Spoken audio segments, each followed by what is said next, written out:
Hello and welcome to Launerin's Gamer Score and welcome to Dauntless Friday. We're going to carry on with Dauntless for a little bit and then we'll probably switch back to Fortnite at a later date. This week I'm going to be going through as many enemies as I can in the half an hour, so we won't have so much of the waiting and exploring the town, and I'm just going to go through some of the enemies you can go up against. So let's jump right in. Okay, so first things first, we're going to go through the different types of neutral behemoths. So you've got your three different types. You've got the Gnasher, the Shrike and the Quillshot. We're going to start off with the Gnasher. I'm just going to go into the weaker ones just to kind of show you what they are, rather than jump into the harder ones where it's going to take a long time to kill them. So we'll start searching for one for the Gnasher. Okay, so we've jumped into the Gnash thing. I'm not sure if this was on here the last time I played or whether it's been a recent update, but on the kind of loading in screen or whatever you want to call it, you can see all of the hunt info and things you need to know about the different behemoths. And then you can have a look on the loot tab by pressing R1 on the PS4 at least, and that tells you which parts of the behemoth you need to attack to get the specific parts to make different weapons, armor, etc. So we're going to jump in because everybody's waiting for me, so let's jump right in.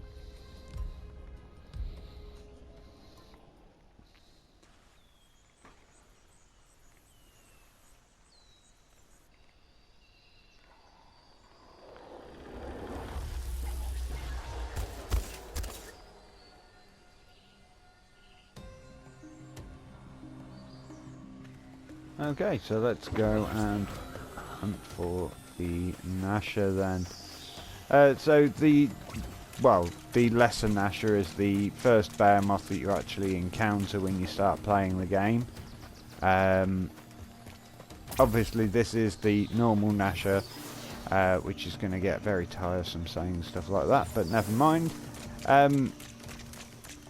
So this one's a little bit more difficult to kill and has some different attacks and things, and then as they progress and you face the more difficult versions of it, they get different attacks as well.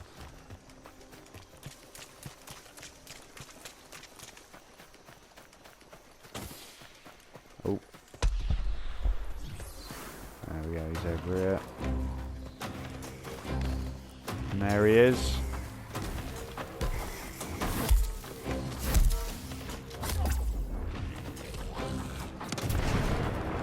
So, fact of the matter is, I'm probably not going to be taking much damage from this because of my upgraded armor.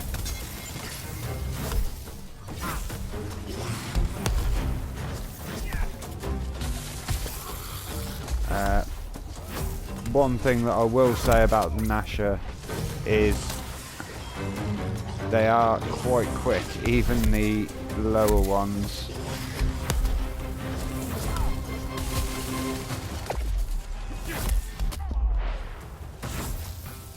Need to get a good hit off. There we go.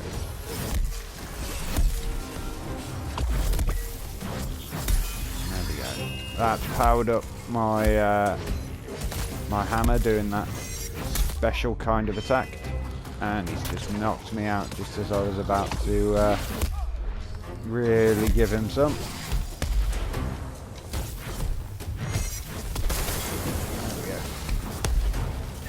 Come on.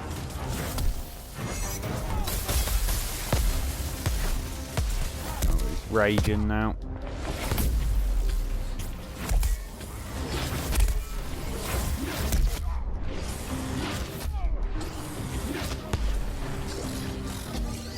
Just heal up a touch, just because it's starting to get a bit low.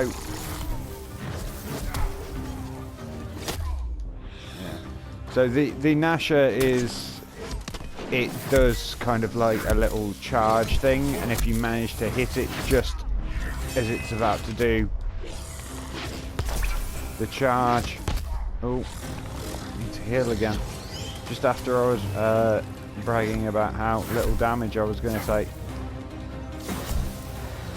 Yeah, so if you manage to hit the Nasher just as it's about to do the charge, you stagger it.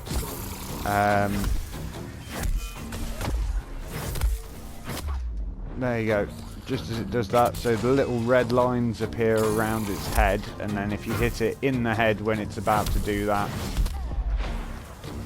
then you interrupt it and stagger it.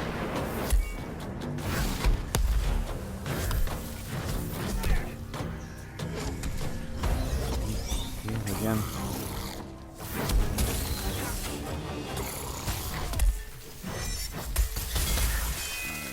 Give it a good whack.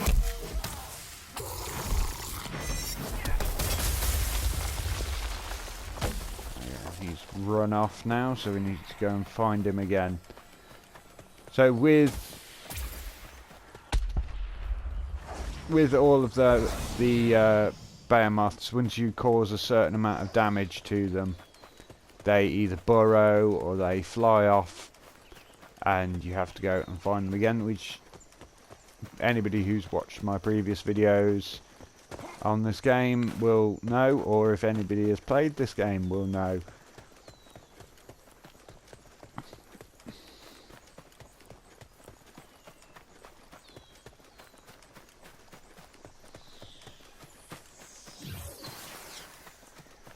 Yeah. Ah, there he is. Target located. So, just talk about the hammer a little bit more. Obviously, I've already mentioned that you can stagger enemies with it.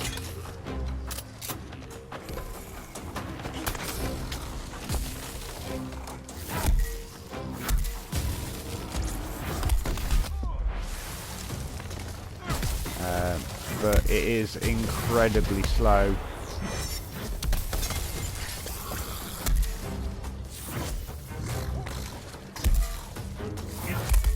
Which is a downside, but it deals a lot more damage than some of the other weapons.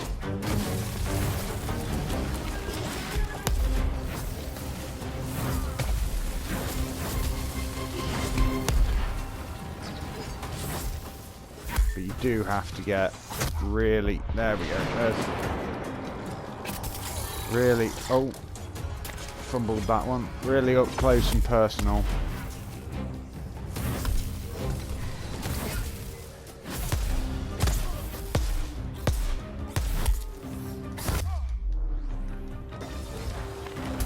Which with a lot of the behemoths you do not want to do.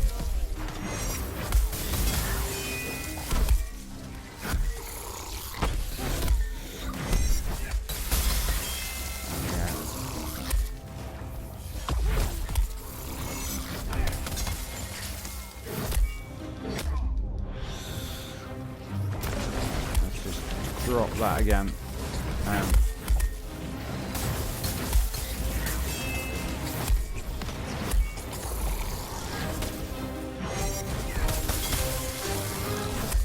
Give him a good hit, and there we go, that's him down. So that's the Nasher. They're very quick, they're very agile, and they're a pain to hit if all you've got is a big hammer. How did I do? S+, not too bad, 7 minutes. It's a relatively good time.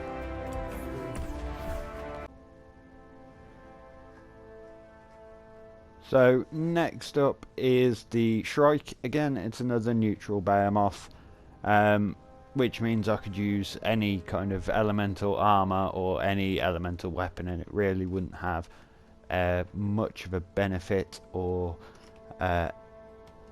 a negative effect on it. We do have a hint: damage the Shrike with a heavy attack while it's gliding to knock it out of the air.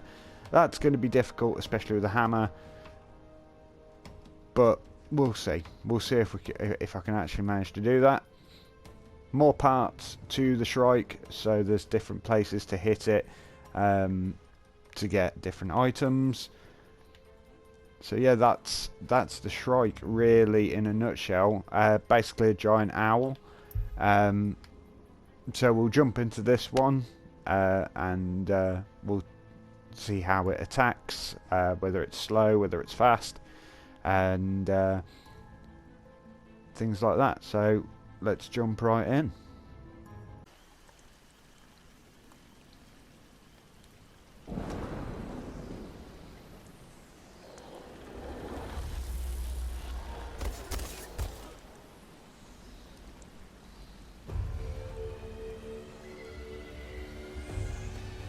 Alright, let's hunt this little beastie down then. It's quite weird calling it a little beastie when they are referred to as behemoths, but you know. Oh, it's not that way that I need to go. It's over here. Yeah.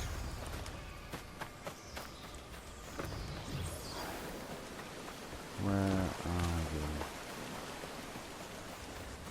Well, the kind of atmospheric background. Oh, there he is. So there we go. As you can see, the Shrike is kind of a giant owl.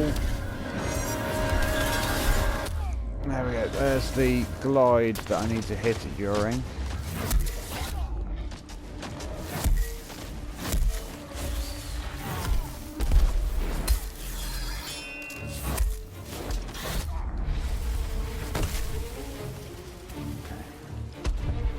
The thing with the Shrike is he does this kind of thing where he stays still for a minute, and it gives you that little bit of opportunity to kind of get in close and get a couple of attacks off. So while the Shrike himself, or hisself even, is quite fast moving and can move around quite quickly, when stationary at least, he is quite easy to hit.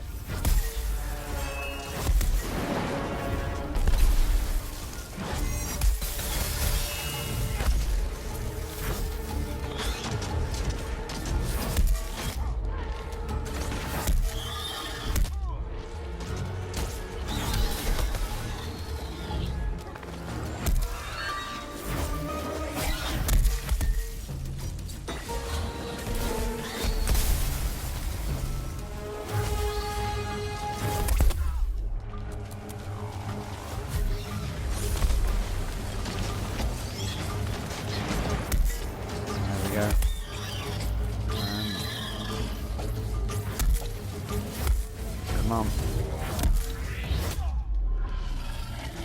I thought I might be able to.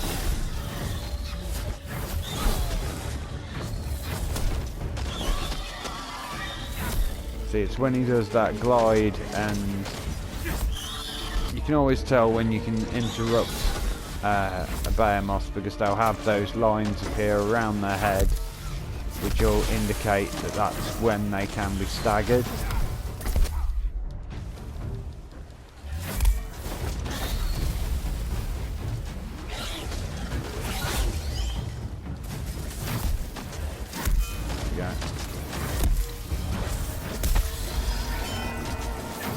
There we go, staggered.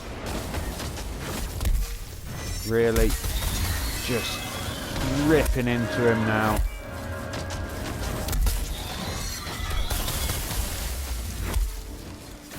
Really bringing the damage in.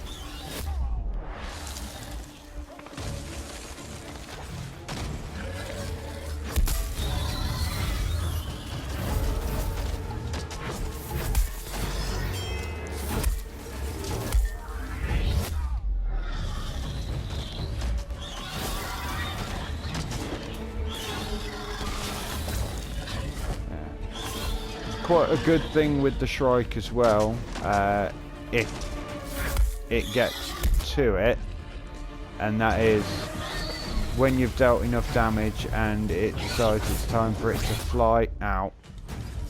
fly away, because that's what it does. It just gets up and it flies. It is quite easy to track it and see where it's gone. Get a bit more health, which hopefully I'll be able to show you shortly, unless we manage to just finish it off before it does. Nope, there it goes. And as you can see, we can see exactly where it's flying to. It's flown off in this direction, which means if I just run down here, I think it's actually gone to pretty much, no it's not, it's gone down to this kind of marshlandy bit down the bottom.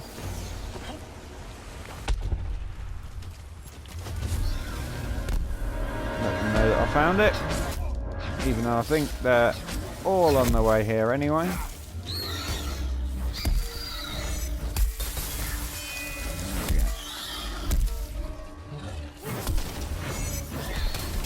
I thought it was going to fly towards me then, and I was going to manage to hit it with my heavy attack, but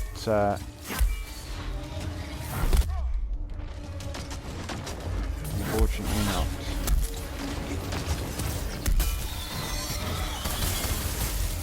Yeah, slightly staggered.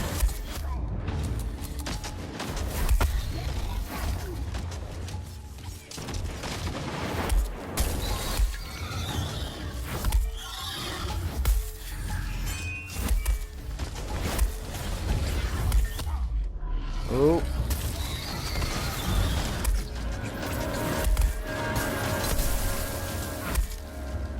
There we go.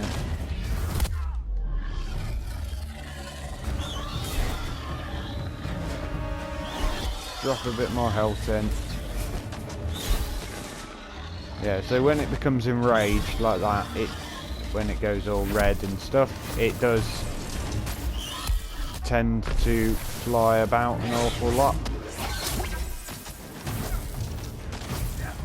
Oh, it has gone back to where we started. There's all of our starting flags over there. See if I can just... There we go. Just behind him now.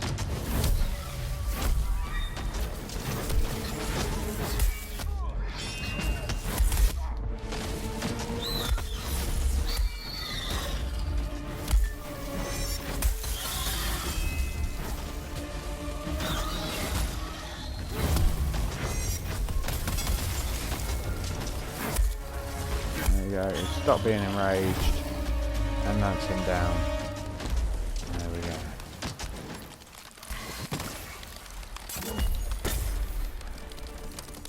Alright. So, another S+ rank, and just over 7 minutes for that one.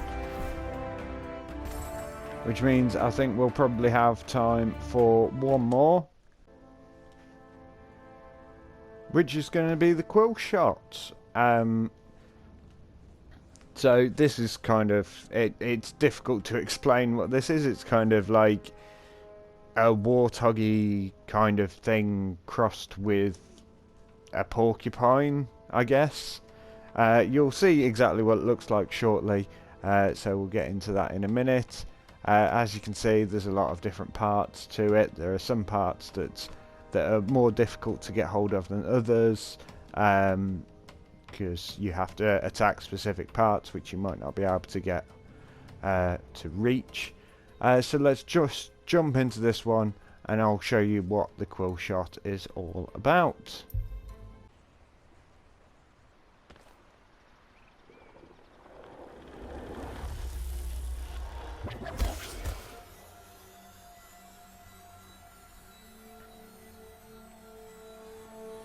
Alright, so there's only actually 3 of us in this. Oh, he's over here. Yes, there's only 3 of us actually fighting this one. So as you can see, it's kind of got a warthoggy type face, and there's its quills. So we'll just start battering this up. So it fires the quills off as like projectile kind of weapons, and at least for the moment, I don't think it is. So it does these kind of slides across the floor to basically hit you with its quills.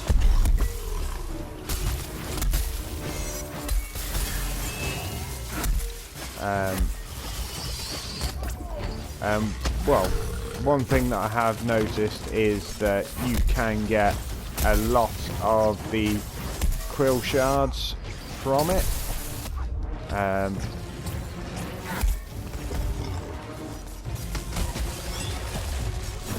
Like very quickly. They're an easy part to break.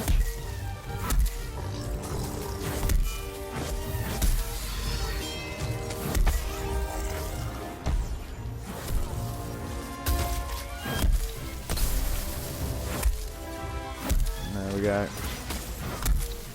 One more. There we go. That's the big hit. Oof. It's becoming enraged.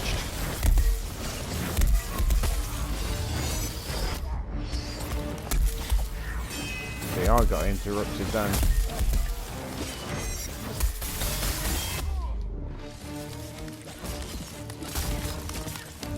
Pop a bit more health on.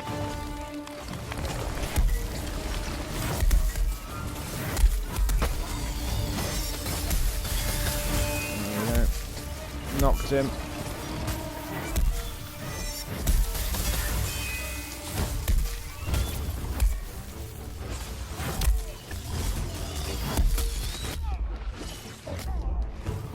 There's some more another quill shard I've got there.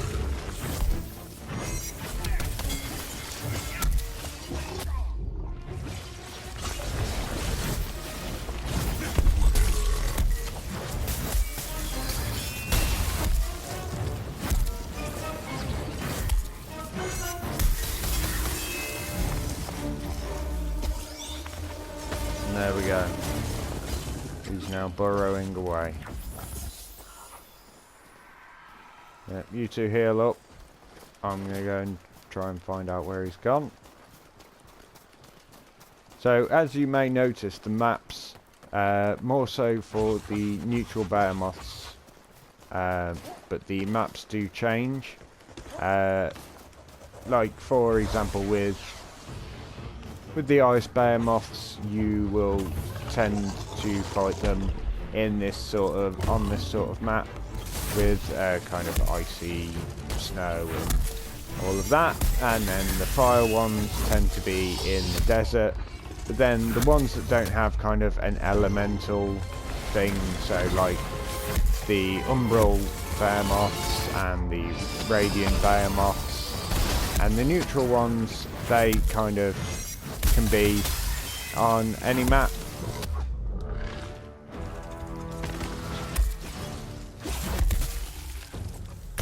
Not that it makes much difference, I don't think, unless there's